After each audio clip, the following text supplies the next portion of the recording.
तो आज हम चर्चा करेंगे कि किस प्रकार जो है कि विक्षेप पे विजय प्राप्त किया जा सकता है ना।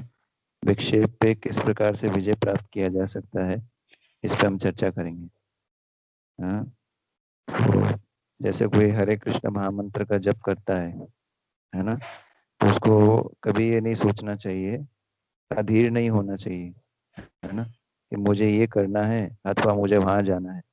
मुझे जल्दी जल्दी अपनी माला समाप्त कर लेनी चाहिए ताकि मैं इस जटिल समस्या का हल ढूंढ सकूं। ये सोचना अच्छा नहीं है। केवल जप करें, व्यवसाय, निजी आवश्यकताओं अथवा पारिवारिक मामलों के विषय में कुछ ना सोचें, है ना। उपद्रवी मन को सहन करें, अलिप्त, अप्रभावित तथा शांत रहें। कृष्ण स्वयं सब समाधान कर देंगे। यदि हम केवल यदि हम उनके पवित्र नामों का आश्रय ग्रहण कर लेंगे तो कृष्ण सारी समस्याओं का हल कर देंगे। वास्तव में सबके समक्ष एक ही समस्या है। सबसे बड़ी समस्या क्या है कि हम किस प्रकार कृष्ण प्रेम प्राप्त करें। एक बार एक शिष्य ने प्रभुपाद जी से पूछा था कि उस व्यक्ति के लिए निरंतर जप करना कैसे संभव हो पाएगा जिसका मन सदैव अपने परिवार, मित्रगण, देश तथा राष्ट्र के विचारों से घिरा हो। शिला प्रभुपाद जी ने उत्तर दिया, हाँ, उनके बारे में सोचो, परंतु साथ साथ जप भी करते रहो। दोनों बातें चलती रहेंगी और अंत में हरे कृष्ण महामंत्र के जप की विजय होगी। जिस प्रकार माया तुम्हें कृष्ण भावनामृत से दूर जाने के लिए विवश कर रही है, उसी प्रकार तुम भी हरे कृष्ण जप द्वारा माया को विवश कर दो। यह एक संघर्ष है और माया भाग जाएगी। तो शिला प्रभुपाद जी की वार्ता से लिया गया है, 23 दिसंबर 1968। तो ये एक सुझाव देते हैं प्रभुपाद जी के, है ना, कि अगर दूसरे विचार भी आ रहे हैं मन के अंदर तो कोई दिक्कत नहीं है, आप जप करते रहिए, धीरे धीरे ये विचार चले जाएंगे, है ना। और प्रयास ये करना चाहिए कि भगवान के नामों को ठीक प्रकार से शांति पूर्वक उच्चारण या स्मरण करने के लिए कुछ समय हमें अलग रखना चाहिए, है ना। जैसे जो जपा होता है वो हमारा पर्सनल टाइम होता है कृष्णा के साथ में, है ना। तो अपनी सारी बाकी सारी इच्छाओं को, विचारों को, है ना, और अपने भावों को कृष्ण के दिव्य नाम, रूप, लीलाओं व परिकरों पर केंद्रित कर देना चाहिए। उस समय और कुछ नहीं सोचना चाहिए। जब करने बैठते हैं तो ये सोचना चाहिए कि ये मेरा पर्सनल टाइम है भगवान के साथ।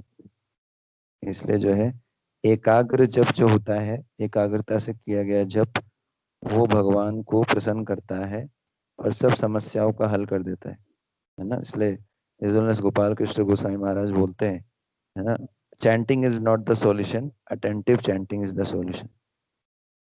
और हम देखते हैं कि जो है बहुत सारे आचार्य हुए हैं पुराने, जो बहुत ही शांत और नीरव वातावरण में जप करने के विषय में बहुत सतर्क रहते थे। हम्म, आप जानते हैं आशीला भक्ति विनोद ठाकुर महाराज का प्राकट्य दिवस है। शिला भक्ति विनोद ठाकुर महाराज जो क्या करते थे, पूर्णतया ध्यान केंद्रित करने के लिए एक उन्होंने जो है नीरव विक्षेप मुक्त क्षेत्र में जप करने का परामर्श देते हैं भक्ति विनोद ठाकुर। आप गोद्रुम द्वीप में जाएंगे तो उनका घर है वहां पर, भक्ति विनोद ठाकुर का। उस घर में एक छोटा सा उन्होंने रूम बनवा रखा है, हम लोग गए हैं, देखा था, और मोटा दरवाजा है उस रूम का। तो वह साधकों को सुझाव देते हैं, कौन, शिला भक्ति विनोद ठाकुर, कि अपने मन को हरिनाम में मग्न करने के लिए किसी एकांत स्थल पर अकेले रहने हेतु इस प्रकार की व्यवस्था करें। तो पॉइंट ये है, भक्ति विनोद ठाकुर महाराज ने एक अलग से रूम बना रखा था, उसमें वो चैंटिंग करते थे। तो जो है इसलिए एक सब वातावरण में जब करने का प्रयास करना चाहिए जहाँ पर बहुत ज्यादा डिस्टरबेंस ना हो, है ना। तो ये कुछ चीजें हैं जो, और इसके अलावा अगर यदि मन भटकता है तो व्यक्तियों को उससे क्या करना चाहिए, उस व्यक्ति को इंद्रिय विषयों से हटाकर दृढ़ता पूर्वक केंद्रित करना चाहिए हरे कृष्ण महामंत्र पे। ठीक है ना। यत्न तो करना ही पड़ता है। तो इस प्रकार हम प्रयास करें और विक्षेप विक्षेप से जो है विक्षेप से निकलने का प्रयास करना चाहिए। स्पेशली आचार्यों से प्रार्थना करना चाहिए। आज शिला भक्ति विनोद ठाकुर महाराज का प्राकट्य दिवस है। शिला भक्ति विनोद ठाकुर महाराज जो है वो परम हंस थे, है ना। वो जो है उनका शेड्यूल आप देखेंगे तो बड़ा ही टफ था। बहुत कम सोते थे और जब भी करते थे पुस्तकें भी लिखते थे। तो भक्ति विनोद ठाकुर महाराज से प्रार्थना कर सकते हैं, है ना, सिर्फ सुधार के हेतु। हरे कृष्णा।